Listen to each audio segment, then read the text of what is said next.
Ideally.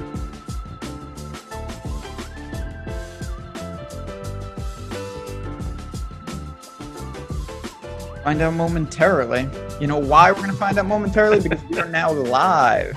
Tuesday, 1 p.m. That means it's a PGA strategy show presented by PrizePicks. I am Ben Rasa. I am joined.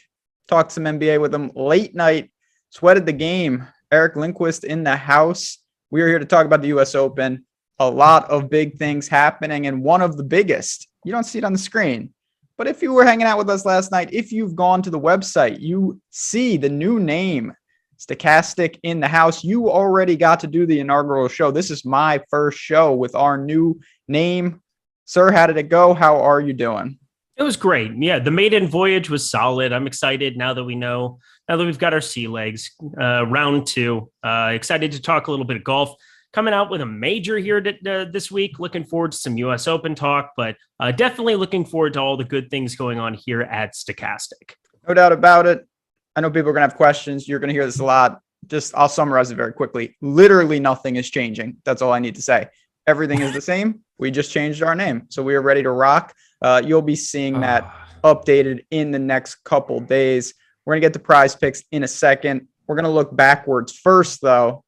Rory took it down, 21st career PGA Tour win. He vested off some big-time names. JT was in the hunt. Finau was in the hunt. Fitzy got a quick start. It was a good leaderboard up in Canada. These guys look primed to contend once again this week, and we're going to get to it. What were your thoughts? A lot of big names were in that hunt last week. Yeah, it was beautiful. I will say I only made 3 bets last week, and 2 of them were Sam Burns related, top 5, top 10. So to be able to cash those, that was from the betting video that you and I did last week. So I gave those out. They just were too good of odds to get over at FD. Looking forward to this one. Again, last week it was so top heavy. I found it very difficult to find value in the betting streets. I think there's plenty of it this time around, especially in DFS. We've got top tier options. We've got mid tier options. We don't have any low 6K guys, but we definitely have places all over the board that we're going to be scattershotting, and lots of different builds, lots of tee time draws, lots of different things to be looking at going into this week at the Country Club. At the Country Club, indeed. Before we talk about the Country Club, you mentioned a lot of different things to break down. Certainly one of them has to be PrizePicks. That is something that you've extensively done a ton of content over on the OddsShopper channel and here at Stochastic. Talk to me a little bit. Now, I want to give people, we still have the promo code Awesemo for that $100 first match deposit bonus. It's a different format. I know you've had a ton of success over there lately, and this is a way to get some exposure to golfers outside the normal DFS. This is where you're basically doing over-unders, 5-player lineups. You can net up to 10x your entry free. And again, promo code Awesemo for a $100 first match deposit bonus. I know you've scoured over there. You find those edges, and you also will get that 1 free month of all our platinum tools. What did you think, and how do you like to approach golf in general? Is there a type over on PrizePicks that you really lean to? Do you just kind of surf against the odds makers? How do you go about your approach? Yeah, what the second part of what you just said is really important. If I can find sports books if I can aggregate some stuff, grab from DK, FD, from other places around the industry, BetMGM, if I can put it all into one place and kind of average out some of the odds and find some places where there's some inefficiencies for golf, I will do that. Obviously, birdie or better matchup, you can group by birdies per round. You can basically have certain skill sets, and you can see if there's an advantage with one golfer over another. There's some really interesting matchups they put up every week, even this week, like a Phil Mickelson versus Jim Furyk. I don't really have a lean in that one, but in terms of birdies are better. But you definitely get these very intriguing type plays that you just do a little bit of research on. And so far, I like betting him as a number, but there's one guy in Kevin Na, 8.5 fairways hit. There's going to be a plentiful amount of times that he's going to be up on that tee box, and I'm going to be playing him in DFS. I think I'm going to be betting him here. But this under 8.5 fairways hit for round one makes some sense to fire. It is going to be tough off the tee. It always is at US Opens, puts a premium on putting the ball in the fairway. And Kevin not really doing that at a high enough clip for him to be valued as some really the same as some really good drivers of the golf ball for, half a fairway more in John Rahm, Will Z, Xander Schauffele, and then guys below him. You've got Joaquin Niemann, Sam Burns, I guess identical numbers. kind of seems weird that Kevin Na's put in the same respect. So that is going to be a definite attack on the under. That's a good one. No doubt about it. He also has an afternoon tee time. That certainly doesn't help his cause. Could be windy as well. So those are just the things that you can get over on PrizePicks. We'll be talking about them throughout the show. But you mentioned the country club. You mentioned this is a U.S. Open. So we know it's going to play difficult. This is a course we have not seen. Fitzy won the U.S. Amateur here. I think it was about a decade ago. 2013. Yeah. So that's really all we have to go off of. And I think you can't draw a ton from that if you can draw anything. What we do know, the rough will be up. These are small green complexes. You're going to need to attack it off the tee. You're going to have to get up and down from some precarious lies. You're going to have to make some putts. It's an all-around test. We've seen it time and time again. I think it's, not Aaron Hills-esque. I think it's more Winged Foot-esque. What do you think we see this week? Yeah, I mean, you can look at the Ryder Cup that was here, one of the most famous Ryder Cups of all time, the Sunday Charge in the singles play, the Justin Leonard putt on 17. A lot of that stuff is all good and fuzzy and warm. But Gil Hanse, the second time back-to-back majors that we're seeing a restoration for him, they've revamped some stuff, and this rough is just ridiculous. Hit up my buddy to get some inside info from Homa, from some of these other players that are out there. And they're like, yeah, you better hit the ball in the fairway because otherwise you're punching out in some spots. There's a lot of 500-yard par fours. 9 has like a neck fairway where they're just like, if you hit it in the rough, you're laying up short of the water and then you'll have 170 in. Like, you have some of these ridiculous things where it's a 1.5 shot penalty in some places for making these kind of mistakes off the tee. So it is a definite premium on getting the ball in the fairway. And then around the greens, we talk about this a lot at US Opens. You've got to find ways to make 10-footers, 8-footers for par. You just need to be keeping the round together, keeping the round intact. And from a DFS perspective, you're going to see bogeys. Like, it's going to be very rare, if ever, that you really find any guys that don't go out and make bogeys. You're not going to have a lot of those bogey-free rounds or streak bonuses. And if you do, it's just kind of a bonus. You're just looking for guys who can keep the putter intact, make some of those par putts, keep their rounds intact, and avoid those doubles or worse. It's clearly going to play difficult. There's clearly going to be a premium on placement points because streaks, bonuses, under 70 bonus, I don't think is going to be in play this week, or even the winner. So the majority of your points are going to come from where you finish. And it's going to be that thing, the other thing, top 60 and ties in a 156-man field. This is the hardest cut to make all year. 6 of 6 is going to be crazy low.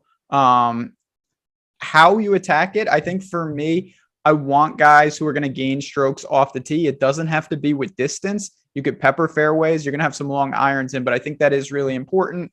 Obviously, I prefer them also to have a really crafty short game. You can't have everything. But to me, it does seem like if you're not able to drive the ball even somewhat effectively, I'm not sure your irons can make up for it because you're not going to be rolling it up to these greens from what I've seen. You're going to be punching out and having, 130 yards left for birdie.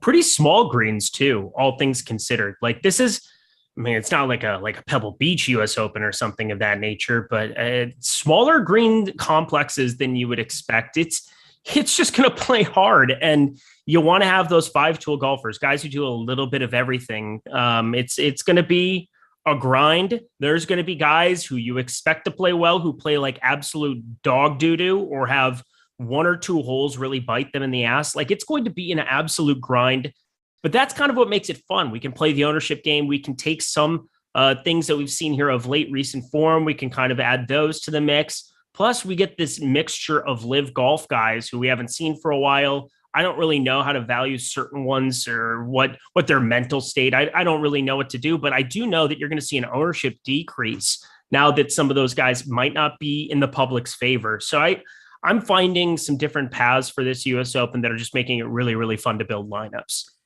That's what we're going to try to do. I think stacking up a skill set is going to be very important for some of these, but we've got of course, a board filled with all the top players in the world. Everybody is here, regardless of where they play in the non-majors, starting with Scotty Scheffler, Justin Thomas. These are the winners of the majors this year. Jon Rahm, Rory McIlroy, Cam Smith, Colin Morikawa.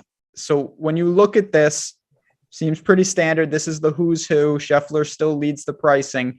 How do you go about attacking the top tier in a major? Well, the top tier is fantastic, and they're the guys who are the most likely to play well every single week. That's not breaking anything new, but what we have seen is a lot of concentrated ownership around Rory McIlroy early on here, and I think that it's impossible, based off of what we saw last week, that that's not going to maintain.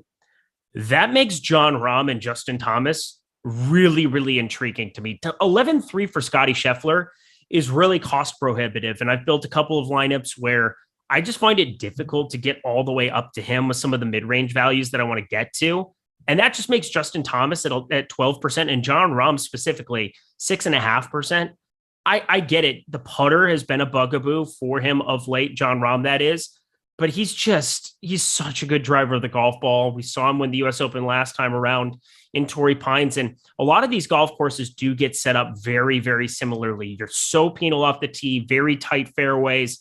And you got to be making par in some of these spots where you can just get it rolling, make some big putts. And Jon Rahm's proven to do that in majors and big tournaments before. I think if you're going to give me him at 6.5%, you're going to give me Justin Thomas 12% with his increased putting with this new putter that he has in the bag that Scotty built for him. I like those two guys a lot compared to Rory at his current ownership, even though it's hard not to like Rory. It's just going to be a ownership thing for me. Yeah, I mean, listen, Rory, I certainly like him. He's playing fantastic. He has vaulted to the favorite in the betting markets, and I think that's right. But he is going to be very, very popular. If I had to only play one guy here, it would be Jon Rahm. I bet Jon Rahm at 17-1.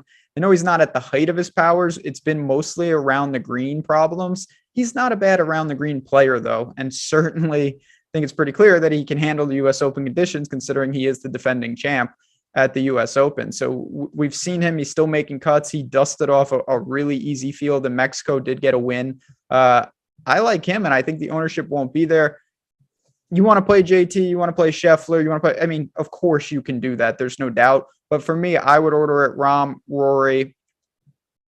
So let's work down a little bit. You've got Cam Smith, who really, of all these guys, has the weakest off the tee game. Yeah, then you've got Colin Morikawa, whose short game is not competitive at times. What do you do with them? I don't think they'll be popular. Can you get to them in this price range? Full fading both. Okay. Full fading. So here's, if you want to play some Rory and I want to play some Rory, you got to find ways to do it that make sense. I'm cutting out, I'm not going to call them riffraff because Colin Morikawa's a major winner. Cameron Smith is a fantastic player and it's just, found ways to burn me time and time again. But as you said, his driving over the last 100 rounds and just 100 round sample size, 95th in strokes gain off the tee in this field. I'm sorry, in a U.S. Open, that is not competitive for me. I would rather play Morikawa between the two, but the putter and everything else, we saw the green speeds at the British Open be a lot slower for him, ended up allowing for him to be successful. These U.S. Opens, I don't know, like the PGA Championship that he won in San Francisco, I think that still set up pretty well for him. A lot of left to right tee shots. He was very comfortable with the driver that week. Obviously, we saw that come to fruition on that par 4 he hit a dart on.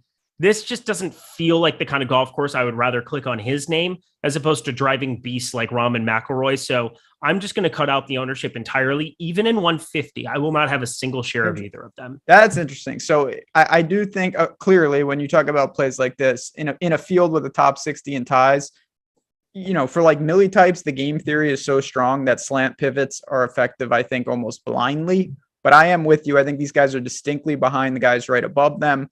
Cam Smith has proven time and time again he can get away with a lot, but I just think on paper this is not the best setup for him, and I don't think Morikawa is really playing that good. He's still one of the best, if not the best, iron players in the world, but everything else has been lackluster at best, and we've seen it reflected in the results. 0 top 25s in about 2 months on tour, so I'm not really there, but I want to work down a little bit to the next range, because do you put Hovland with them too, or do you say that Victor Hovland and his chipping woes is someone that you could still get to? The big difference for Victor Hovland and the comfort you have there is that he can be so dominant ball striking that if he has to punch out, once or twice like everybody else, sweet, but like he's not going to have to do it nearly as often as the guy like Cameron Smith, who's going to run into a lot of problems. Plus everything we just saw from Cam Smith in Canada, and people are still getting to him at a near 10% clip just because it's a major. I will live with the results of whatever. But Victor Hovland, around the green chipping, whatever else, there's going to be a lot of people who struggle with that. And I'm not sure. I think this goes into the build around skill sets type plays when you're hand building out some lineups and specifically going through your lineups to try to get some of those groups together. I think Victor Hovland, just if it's not going to be, if everybody's going to have difficulties around the green, it becomes a little bit of a moot point. And he's a decent enough putter. He's had some really, really nice putting weeks of late that I feel just a little bit more confident having his ball striking third in the last 100 rounds, combined with some of this phenomenal putting that we're seeing from him. I know he played like absolute garbage off the tee at the Memorial, but that is such an outlier. He had gained in 6 straight tournaments tee to green coming into that event. And then he was just woeful around the green, but the putting, 4.1 and 5.8 strokes gained putting, he could just outstripe everybody in some kind of a capacity. And if it's going to be that long and difficult for everybody, it might even out the field a little bit. So Hovland, I definitely still have interest in. So the thing that's interesting about Hovland that's a little disturbing to me is that he's been putting certainly fantastic in the last couple of events, and it's equated to a 21st and a 51st. Like if you told me that Hovland was gaining 4 or 5 strokes putting, I would assume he's coming in off a top 5, maybe a win, something of that nature. His ball striking hasn't been nearly as good. He lost 6 strokes around the green at Memorial. That's an outlier, but that is obviously the weak link in his game. I think he is a great skill set stack. I think he belongs with the really good off the tee guys, some pure ball strikers. If you think that this becomes a chipping competition, he would be the last guy maybe I would go to above like 8K. He is that bad. He is of the elite players, the worst around the green player, I think, on tour. By a large margin too. Yeah, that could get you in serious trouble here. Yeah. But again, those are the risks you're going to take. I don't think he's going to be popular. Him and Morikawa are going to be the clear leverage because Xander Schauffele, I think we're going to talk about big time chalk in each range. I think that Xander Schauffele could be that guy in the mid 9s. You've got him and Spieth. DJ's back from Liv. Will Z, Cantlay, Decky, and Shane Lowry, who's going to be popular. Do you buy into the Xander chalk? He loves U.S. Opens. He's playing better. What do you do there? Yeah, so for those who don't know, here you go. From 2017 till 2021, Xander Schauffele in U.S. Opens. 5th, 6th, 3rd, 5th, 7th. I don't know how he's not going to be popular. He should be popular with that kind of results. I mean, these golf courses are no joke, but you put him on a difficult track, you make him go out and try to grind for a score. And Xander is very capable of doing that. We've seen him even at the Phoenix Open third. So, I mean, he can go out and put up numbers, but like, he's just a solid all-around player. The Masters, he just didn't play well, missed the cut there. That was frustrating to anybody who rostered him there. The Players high variance stuff, he was on the bad side of the tee time draw. It was one of the most ridiculous amounts of splits we've seen there. I just feel like everything trends to play Xander Schauffele. And I know that he's chalky. I understand he's going to be extremely popular in this range, but he should be. We've seen the results. 5 straight U.S. Opens, worst results, 7th. Now, does that automatically make him a lock to be a top 10? I don't think so, but really hard not to have interest with that kind of a track record. Yeah, I mean, there's no doubt that we talk about this all the time. The reason guys are chalk is because their price and their form make them good plays objectively. It's just in a high variance setting like a U.S. Open, you got to be cognizant. You don't want to pair 3 or 4 of those guys up in a lineup. So I'm on board with Xander. He checks all the boxes. He's playing very well. The Masters was a disgrace, but other than that, he rebounded really nicely from that. I want to talk about the guys kind of between him and Lowry, though. Patrick Cantlay has had a good year, but in the biggest tournaments, it's been a disaster. He was awful at the Players. He was a non-factor at the Masters. He got beat by several PGA pros at the PGA Championship. Never mind just missing the cut. He was almost dead last in that whole field. Around that, 4th, 2nd, and 3rd. What do you do with him? Decky is there. Will Z, who you bet on our OddsShopper show this morning at 32-1, raising them. Yeah, Will Z just really stands out to me as a guy that I want to play. And I've been waiting for chances to buy in on him. It doesn't feel like I've really been on the right side of him for however long, but we're seeing a 25-year-old who's just equipped to handle major championship golf, and he can just outstripe these guys. I mean, we're seeing unbelievable tee to green game. I mean, he was flat at the Shriners. That was the last time in August. What was that? No, October 10th, 2021. Since then, we're talking 6, 12.5, 5, 4, 7, 3.5, 10. These are all his strokes gained tee to green. We're talking a ridiculous streak of ball striking here out of him. That is far more consistent for me. And now we're starting to see some spiked putting weeks. 2 of his last 3 weeks, he's been positive in that department. Anybody who watches him hit short putts, it's not a comfortable feeling. Everybody who watched Sunday at Southern Hills was not exactly feeling like a warm blanket if you rostered him the way that we did. But I'm going back to him here. It's just a kid that I believe is now equipped to handle this. I didn't know what to make after his Masters streak last year. It never really burned me until, the early part of this season. 6th and 2nd, the Amex and the Farmers being more of a comp course to a US Open, of course, with how much Torrey Pines has hosted Opens. But I feel like Will Z is just an easy buy for me. You're going to see some really extreme chalk above him and Xander, below him when we get to my boy, which I'm already dreading talking about. But I love playing Will Z and betting Will Z this week. Yeah, I think that he makes a lot of sense. I prefer Decky. I think him and Cantlay are interesting. I want to see where that ownership gets. Again, that's where our premium tools really come into play. They do a great job here, and that's something I want to look at. Can you start? Okay. Can you start with Xander and go balance? Absolutely. The only thing, You're not going to be creative, but doing that, you can do it, and you'll obviously be able to differentiate, but a lot of people are going to forego the 10K range and just start with Xander. No doubt about it. The last question. Are you going to play DJ? No. Okay. I thought about it. I might end up with, he's 1% and it's Dustin Johnson. So as it stands right now, maybe I'd get to a couple shares. But when you say, like, am I going to play him? Am I going to play him in a 3 max and a 20 max? Yeah, potential core play. Not even a chance. No. Okay. I will say he is north of 40-1 in the outright market. And although I don't think he's going to play well, that's a price that I can get behind just blindly. I still think that DJ has winning upside when it comes to it. He's not a priority for me either. I assume you're in on Shane Lowry. Yeah. Yes. Shane Lowry at flat 9. Yeah. How can you not be? He is just an absolutely hardcore specialist. He's playing fantastic. The price is right. I think one of the questions would be, can you start with him? To me, that's teetering on a little too thin. You're foregoing about 10 to 12 of the best players in the world. I think it could be done, but it would not be my preferred build. Not the preferred build, but it's absolutely easily done. 8K range. It's just loaded. You've got Neiman, Cam Young, who obviously mirrors Will Z in a lot of ways. Brooks, Billy. If Billy Ho wins, that's it for me. Fitzy could be the most popular player on the slate. Daniel Berger, can he rebound in majors? Sam Burns, Tony Finau, Max Homa, Ty Hatton, who's been playing like absolute garbage. What do you do with this range? Obviously, Fitzy's going to be a lightning rod right in the middle. Why does God hate me with Sam Burns ownership? Like, what did I do to deserve this? Why is he going to be popular? He's 40%. Well, that's not going to happen, obviously, but good. I hope he is chalk. I don't think he will be. Honestly, I think we're going to see that come down. Obviously, it's only Tuesday. Once we rerun that, he is playing fantastic. I think that's a pretty... Do you honestly think this is a good spot for him, though? Not his preferred surface.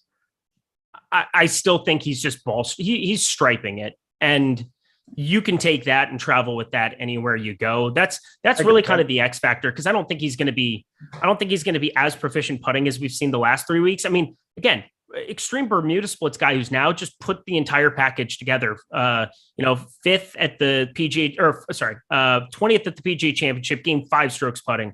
1st at the Schwab, obviously 5 strokes game putting, and then 3.7 at the RBC last week with negative off the tee. That was his first time in his last 4 tournaments where that was the case.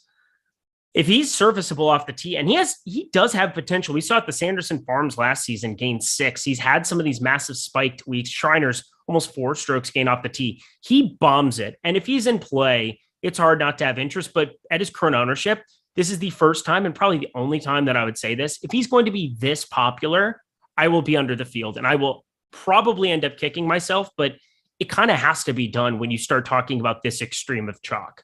If he is, and I'm telling you he's not going to be, but if he's even remotely this popular, he would be on the short list for the worst plays in the history of DFS.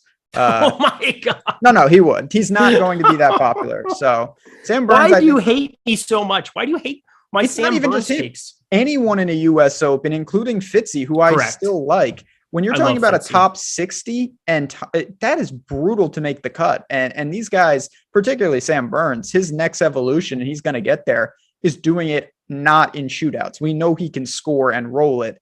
Can he avoid bogeys? Can he grind out, a 2 over par and pick up strokes against the field? We really haven't seen that as much. I do think it'll come. He's played 3 US Opens, miscut, 41st miscut. I think most of that's irrelevant. He is worlds better than he was when he was in most of those events.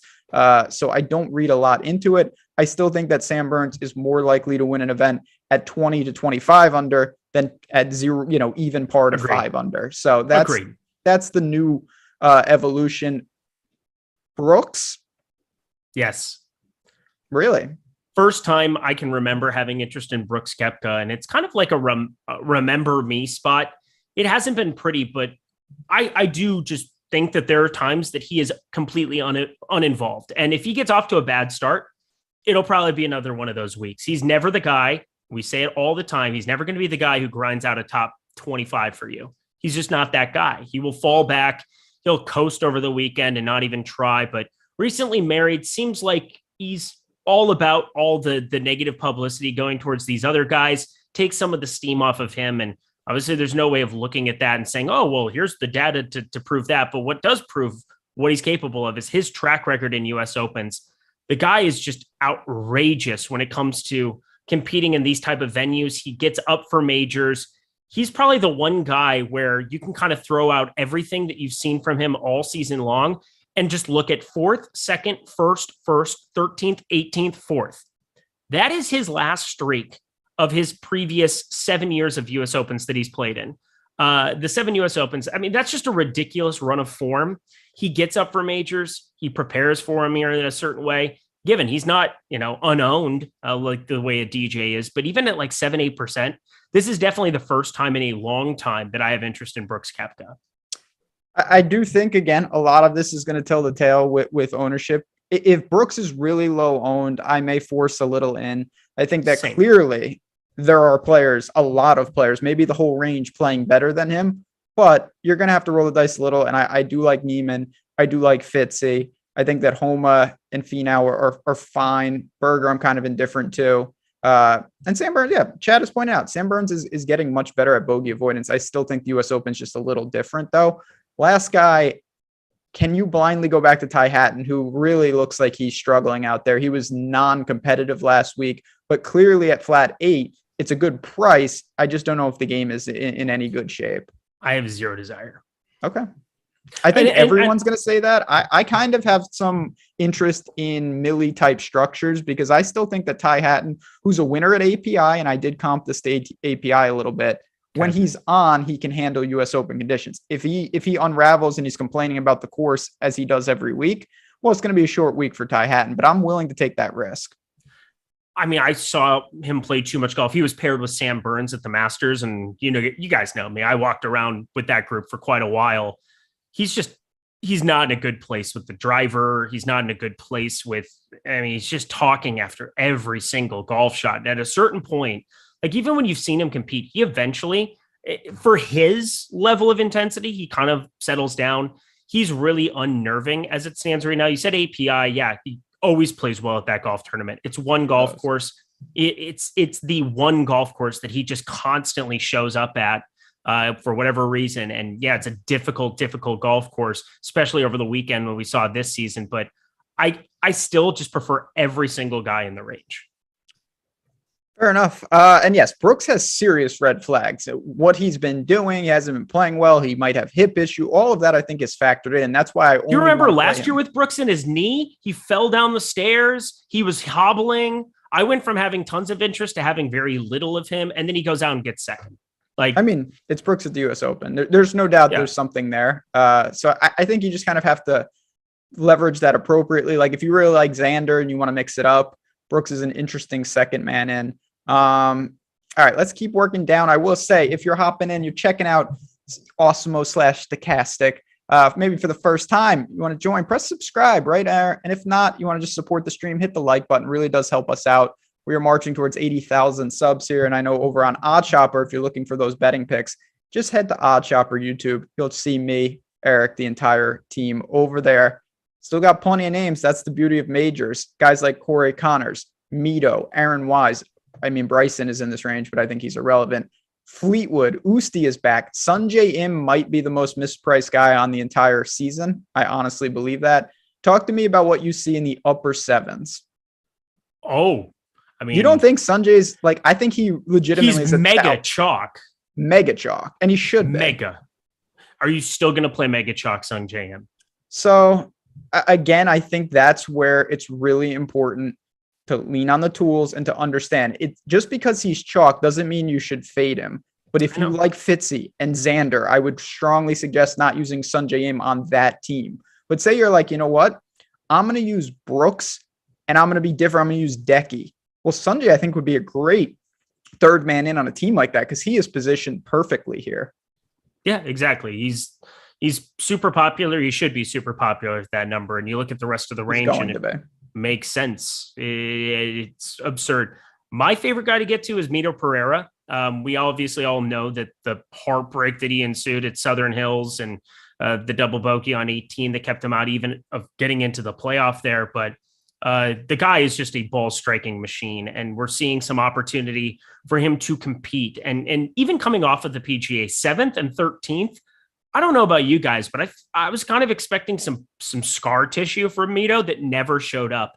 And that's a positive to kind of mint out. The putter has to get back on track. We've only seen one positive putting performance in his last 5 weeks, but you don't need a win out of this range. You need some guys who can go out and make some birdies and, actually put up some numbers. I mean, placement points are the most important factor, but Mito Pereira is the kind of guy who can actually do some scoring on a difficult golf course for you. We saw it at the PGA.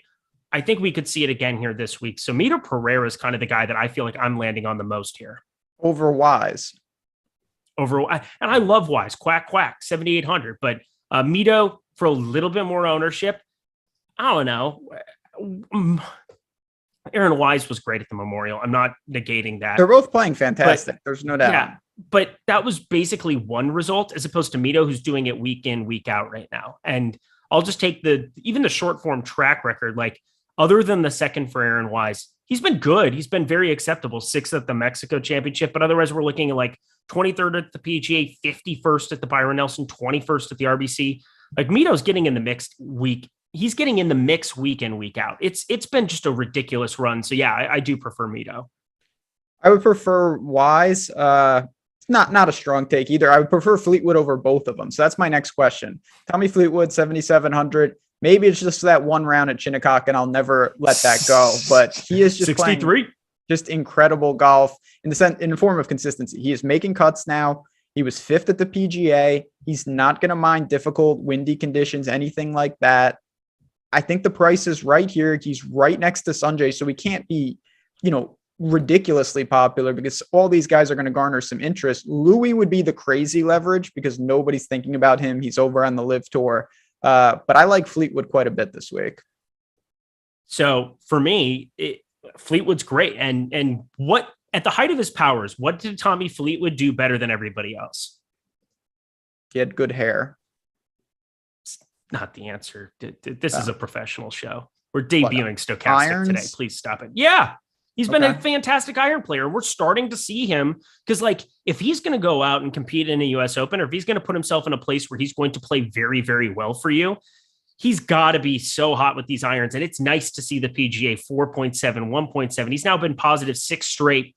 If you go back to 2020, when this the problems really started showing up, we were seeing -6, -7 strokes gain approach. We're talking insufferable stuff that you can't recover from because he needs to be good with the irons. That's just, if you go to 2019, if you go to 2018 and you just look at the bright green column, what did he do really, really well? He had some times when he striked with off the tee game, but it was routinely just picking up shots with the irons. And now that he's back into that streak of play, you look at him as a different player. The putter's always had massive spike ability. It ran into a poor run of form in 2021, but partially I probably wouldn't putt very well if I knew my irons were complete garbage and that was the best part of my golf game. So 8.2 strokes again, putting at the RBC, ridiculous stuff. But more consistent in the putting department as well. He's definitely trending up for me. I'm glad that you take notice as well, because he's definitely somebody I'm interested in to roster as well. I think that's kind of my main issue with Sungjae. Like at his current ownership, I think you could definitely play a little bit, and it's impossible to get away from a guy who's this underpriced.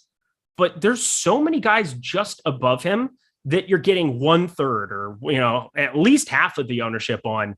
And Mito, Wise, and Fleetwood all kind of check the boxes for me at a US Open. Again, that's where game theory is very, very important, because if they were all the same ownership, I would take Sungjae over basically the entire range.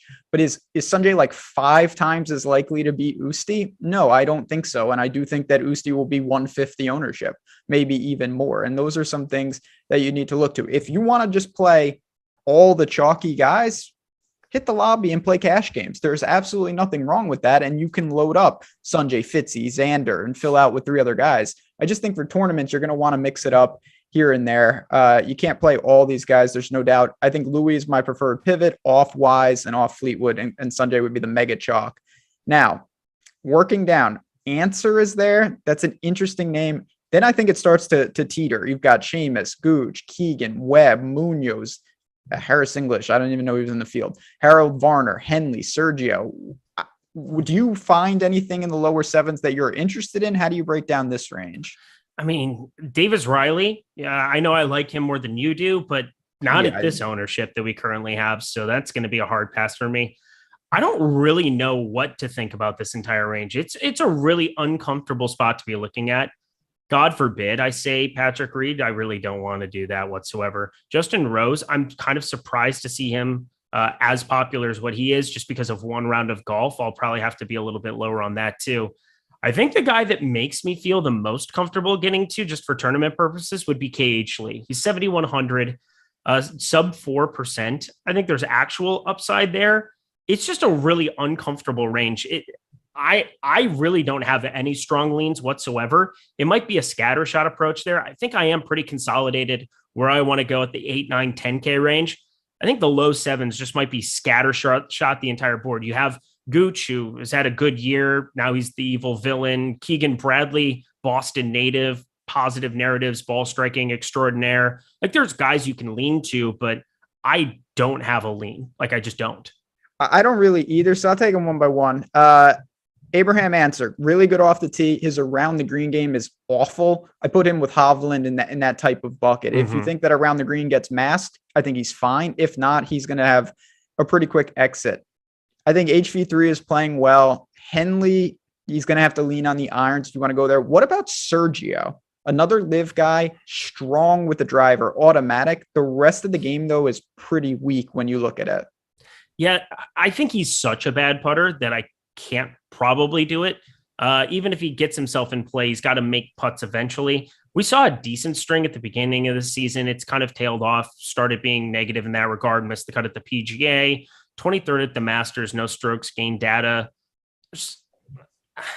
Yeah, off the tee, there's no doubt that he can be better than just about everybody else in this range, or even in the field, depending on the week. But the putting around the green game, iron play isn't exactly stellar. He's not capitalizing really on putting himself in good position. So he might be a small buy, but that's kind of the way that I feel about everybody in this range. I mean, he's 1%. You could say a lot about Kokrak too in this range. Like, he's very undermasked, and he's got a solid all around game, except for the chipping as well. I mean, shit, maybe we just play him, we play Answer, we play Hovland in a lineup, and we go on with our day. You can do that. The good thing about this range, unlike Sungjae and those, you play 5-10% of some of these guys, you're going to be over the field. So you don't need to get crazy if you want to take them. Now, interesting enough, and I do think in US Opens, you can speak to both of these things. I made one make or miss the cut bet so far, and it was on KH Lee to miss the cut. I really think that he's going to struggle here. But I would agree that he has some serious upside. When you're talking about make or miss the cut, you're talking about median outcomes. KH Lee has shown when he is on, when the irons are dealing, I mean, the guy can win on tour. I do think he's going to get gobbled up here, but I see how you're going there in a tournament setting.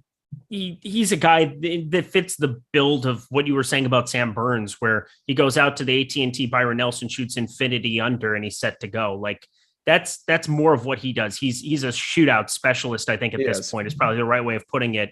Memorial, pretty bad results. But the one thing I will say is that people aren't going to click on him because we've seen 53rd and miscut at the Charles Schwab. The main reason is the putter just abandoned him after a really nice streak of putting. 25th Wells Fargo, first AT&T, 41st at the PGA, where he was all gaining more than 2.5 strokes game putting, lost 2.5 at the Schwab, and lost 4.2 at the Memorial, even though he made the cut. I know it's a much easier cut to make, but for me, it just comes down to if he's making putts again, even if the off the tee game isn't the strongest, his irons can be so positive from time to time. It's been a really good early or late spring, early summer here for him in that department. I just think that upside wise, completely unknown, he's the guy I feel the most confident taking shots on. We're going to see. He's played the U.S. Open 3 times. He's 0 for 3 on making the cut, but he's another guy. I think he's a much better player right now than some of those appearances. And the U.S. Open is a weird tournament. You get in by qualifying. So a lot of guys get in there and they're really not tour level, week in and week out players, and they get absolutely crushed. So I wouldn't lean on those results too much. Seamus has been playing good. He's made the cut at the Players, the Masters, and the PGA. He feels a little overpriced, but the more you dig in, I think it's probably warranted. So I'm okay with Seamus if you want to go there. Yeah, Seamus is just fine. Once again, I really don't have any super strong lean. I think there's a case that can be made for an unowned Luke List, Thomas Peters, like all these dudes at the bottom end, Gary Woodland. Just kind of pick your dudes, I think, for the most part. Kevin Na, 16-1 on FanDuel for a top 10 feels pretty nice. Another evil live tour villain, if you will, which is hard because Kevin Na, I just think, is like a nice dude and had nice moments with Tiger once upon a time, running putts into the hole, but short game specialist. So the exact opposite of what we're talking about with Hovland and Kokrak and some of these guys that just are horrendous in that kind of an ability. If it is very important and vital, small greens, if you need to be getting up and down everywhere here, Kevin Na goes to the exact opposite type of skill set. So I think 7K, he might fit some of those builds where decent enough, if he can be competent off the tee with some of these other guys, if it really comes down to just making pars, Kevin Na can get it done.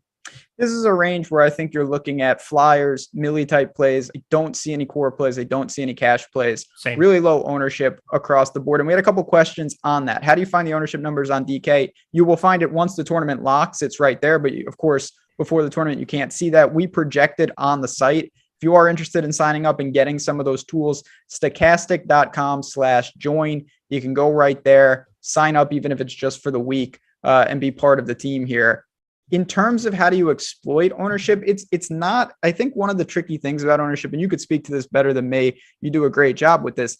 It's not saying a guy is super popular, I like him and now I can't play him. That is a mistake. If you like a guy and he's popular, all that means is you should now know you're going to have to play a healthy amount to get the leverage that you may want. If you love a guy and he's 40% owned and you play 30%, you are now rooting against yourself because you don't have over the field. So it's just identifying who might be those popular plays and then determining, do you want to get over the field on them, under the field, and avoiding pairing them up, because then you'll have no path to victory.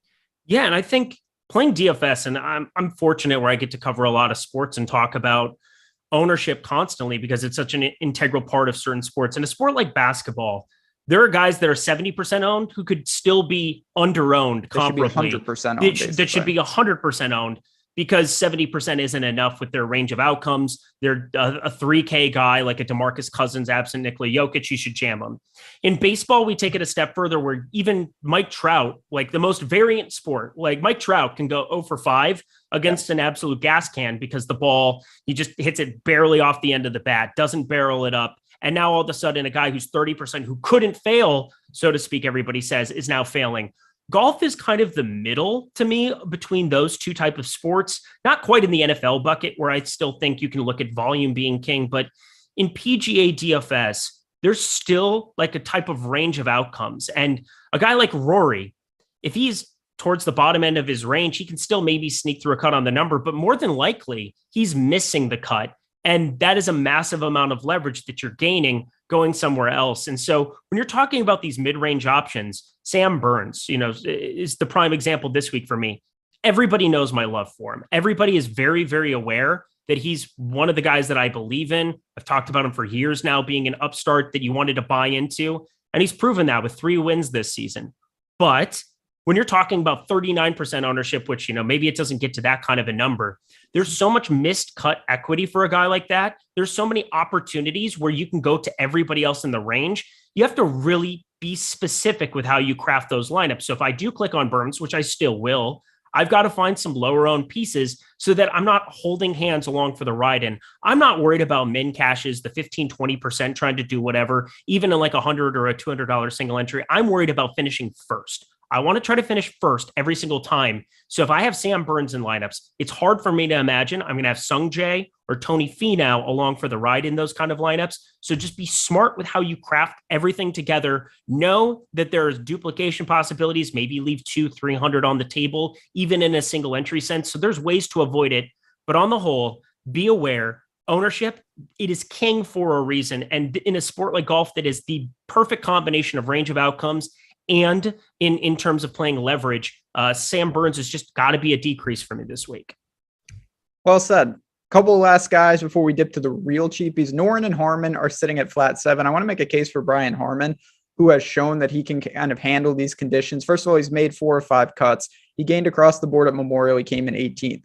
Look at his U.S. Open history. He's made 4 straight cuts in U.S. Opens. He was runner-up at one point. That was several years ago. But even after that, 36th, 38th, 19th, you would sign for those with a flat 7K range. He gains off the tee without being long. That can really translate. These are not long courses. They're just demanding. He's a crafty short game. He makes his fair share of putts. And I do think there are certain guys that just get USGA setups, and he is one of them.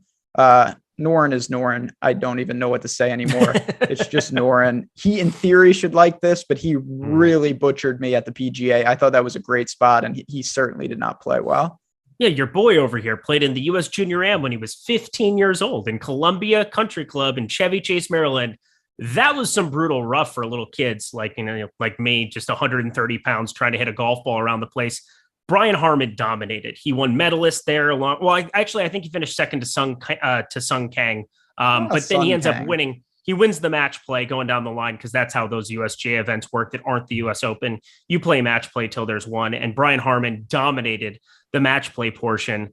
He is a guy who sets up well for US Open venues. I've always believed that. Obviously, I'm a little bit biased towards it because I've seen it in person, but still, everything you talked about off the tee game, I like him as a bet. I think that you talked about that very nicely on the VOD. I think from DFS perspective, 7K flat, not a guy that I thought would be available at 7K. So it's nice to find some salary relief down there that actually makes some sense. If you go lower, now we crash into the real cheapies, the 6K range. I looked at Molinari. I thought he stood out a little bit. Kisner is down there. Brandon Grace is back from Live. And then it just gets wild. There's all sorts of names. So how low are you willing to go? Who do you think is maybe the options in the 6K if you have to land there? Do I even talk about Chris Gotterup? How did I do that last week? That you said I was partially responsible for Chris Gotterup ownership. We know I wasn't. I'm not on. I don't know who that is. He was 11%. He was like 11% in the $15. He lost 5 strokes off the tee. Or $20, yeah. That was bad. That was bad. We don't like that. And generally that's what he's really, really good at from what I understand. They just bombs it. So yeah, probably going to be a tough stomach here this week if that's going to continue, but I'll probably have a couple shots in 150 because why the hell not? Just hopefully everybody else in that lineup wins it for you. That's probably the best way of looking at it. He won't be popular this week. You got that going for you. I promise you people are not going to play him this week. Yeah, well, there you go. You're welcome, everybody. Can I talk you into any Scott Stallings? Oh my goodness. All right. Let's go. I'm just saying, he's a guy who, if he makes cuts, finds ways to just randomly jump into the mix for stuff. 4th at Charles Schwab, 25th Byron Nelson, 13th, 16th. We've seen some top 20s in some like non-zero events. His around the green game is horrendous too. The off the tee game hasn't exactly been positive by any means, but he gets such massive strokes gain approach weeks and putting weeks. And I don't know. You're trying to make a case for anybody down here. I feel better about him than Putnam, Nick Taylor, Arnau. I really don't see anybody else I want to click on. I'm trying to make a case for him. So I think, again, Scott Stallings is a really good play if you say, I'm going to build a lineup and it plays slightly easier than people think. Yes. Scott Stallings can score. If this is brutal, I don't know how he competes because his best asset is that he makes a lot of birdies. He's not going to be able to avoid the damage. So for me, you have a perfect pivot. Lucas Hebert is the opposite. That guy's got crazy short game. He's gained around the green and with the putter in 3 straight events. He gained 9 strokes putting at the PGA Championship. At the Arnold Palmer, he gained 8.5 strokes putting and 6 strokes around the green in the same tournament. So he gained 15 strokes with his short game. I've never seen anything like that. He is built for that. So I think you want to decide between plays like that. Stallings, if you think the winning score is maybe like, 10 to 12 under, maybe a guy like Lucas Hebert, if you think the winning score is 3 under, something along those lines. It gets pretty bad pretty quickly. I mean, Wyndham Clark, Mackenzie Hughes, Stuart St. Chapel. I'm looking at these names. I find myself not looking to go to them. Ryan Fox, who's a bomber. It's pretty rough. I mean, Bo Hostler as a YOLO, like have a share or two. But my God, yeah, you talked about it. There's nothing down here whatsoever. I'd be hard pressed to click on anybody sub 6,500 other than Hostler and a couple. I got a couple names for you though. We got a couple minutes. Okay. So these guys are not all sub 65, but a couple names with Gotterup. You've got Joel Dahman at 66 and Sam Horsfield at 66. Trader. So I'm just saying. It's all right. I'm playing Kevin Na. It's fine. Yeah, Sam Horsfield, whatever. Joseph Bramlett, whatever.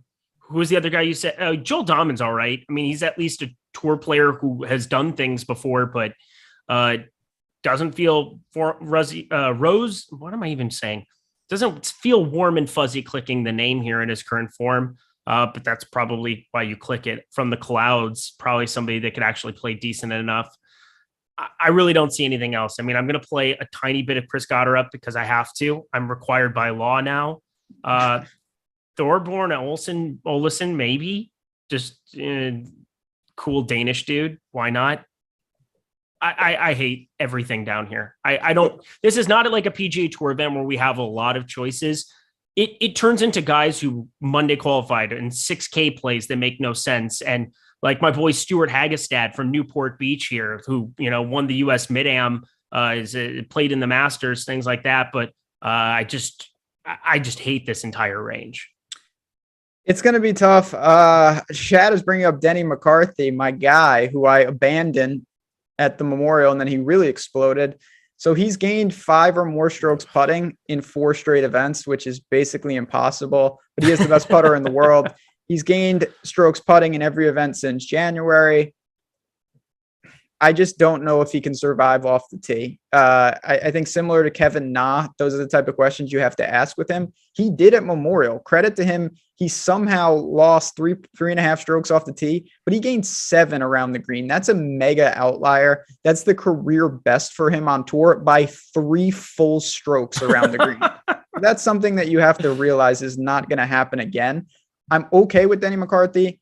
I'm certainly not looking to get to him though. Yeah, everything reeks of cute play syndrome down here. I will say this, though, as we kind of wrap up and talk a little lineup construction, and Chad has already mentioned it, everyone is thinking the same thing. This range sucks. I'm going to go balanced with Xander and land in the low 7s as my last man in. That is going to be the common build. If you can force and find a guy through the cut in the 6s, you're going to differentiate, and you're going to have access to Rahm and Rory if you want to do that. Yeah. Bo Hostler, play well. Do you think he can survive? He's another one all over the place with the ball striking. Yeah, but I mean, just amateur pedigree, a guy that has now started to show some consistent results on tour, 4 straight made cuts. There's at least things that I can pull in, and just an extreme short game guy. I mean, I've said this a lot now. I just think he's got the best short game I've ever seen in person in my life. He's just outrageous. Some of the shots he can hit, what he can do. And then he just rolls the rock at an elite level. I mean, we see massive strokes gained putting numbers from him. And when he does that, he just competes. So like Bo Hostler, just get me across just make a cut. If he made the cut, I would just be ecstatic because he's probably the name that I end up clicking on the most. And if I try to go to something where I'm forcing somebody down here in like a 3 max, he would probably then be the name that I feel the most confident clicking. I don't anticipate doing much of anything here. I did look at the shout out to Pat Mayo, looked at Harry Hall quite a bit, but I'm not sure I can do any of this. I think it's a little unnecessary. Tomorrow night, me and Jason Rasa are going to get it into our lineup construction. I haven't built, so I don't know. If I click in, I want Rom Decky. Does that mean I have to take someone in the 6K range? And how low do I need to go? I don't know exactly how to answer that right now, because I think that it's a little precarious, sub 65. Some of these guys are going to make the cut. Most of them are not. And again, top 60 and ties, it's going to be a graveyard down here. Really is. And best of luck to all of us involved trying to make like somebody a thing down here. 6 of 6.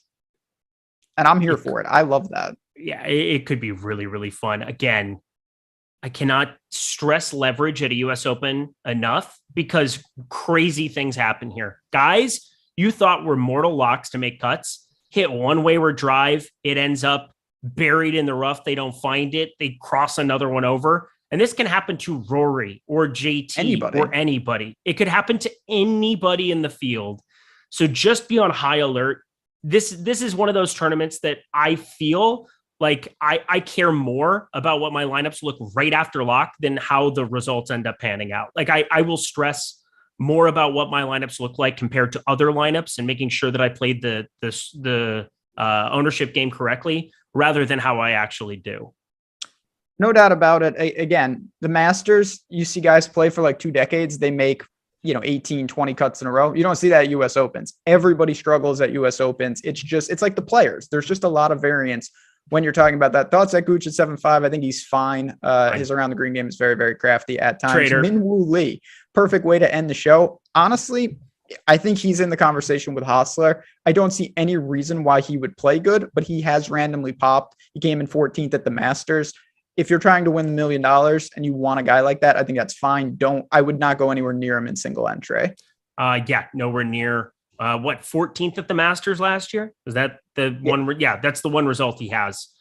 Sure, cool. He did it one time. That's nice. He is literally a undistinguishable face to me. I don't know what he looks like, but I don't know what anybody in this range looks like, really. So why not just click on it? There you have it, folks. If you have any questions, at JazzRaz DFS, at Eric Lindquist. We have an absolutely fantastic week of golf ahead of us. We're going to be doing a lot of things here and at OddsShopper. And again, I just want to say from everybody here at Stochastic, we love that you guys support us. If you want to support us a little more, hit that like button on your way out. And again, shout out to PrizePicks. Get over there, promo code Awesemo, match that first upon us bonus up to $100 for me, for Eric, for Tyler behind the glass. Good luck, everybody. Enjoy. I will see you all tomorrow night talking lineup construction, weather, tee times, and everything in between. Until then, take care. Talk soon.